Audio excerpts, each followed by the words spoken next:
നിങ്ങളുടെ പേഴ്സൻ്റെ current energy എന്താണെന്ന് നോക്കാം.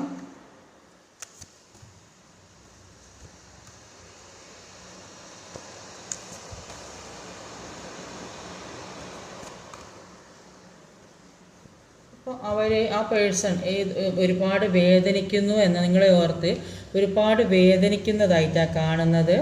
അവർ അത്രയും വിഷമം അനുഭവിക്കുന്ന ഒരു വ്യക്തിയായിട്ടാണ് കാണുന്നത്. അവരേതോ ഹാങ്ഡ് സിറ്റുവേഷൻ സ്റ്റക്കായി പോകുന്ന ഒരവസ്ഥയിലാണ് ഇപ്പം നിൽക്കുന്നത്. അവർക്കൊന്നും ചെയ്യാൻ കഴിയില്ല, ആരോട് പറയാൻ കഴിയുന്നില്ല, ആകെ വിഷമാവസ്ഥയിൽ കൂടെ പോകുന്നതായിട്ടാണ് കാണുന്നത്. അവരുടെ മനസ്സിൽ ഒരുപാട് സ്നേഹം നിങ്ങളോടുള്ളതായിട്ടാണ് കാണുന്നത്. നിങ്ങളെ ഒരുപാട് സ്നേഹിക്കുന്നു എന്നാണ് ഇവിടെ കാണാൻ സാധിക്കുന്നത്. നിങ്ങൾ മാത്രമാണ് അവരുടെ മനസ്സിലുള്ളത് എന്നാണ് കാണുന്നത്.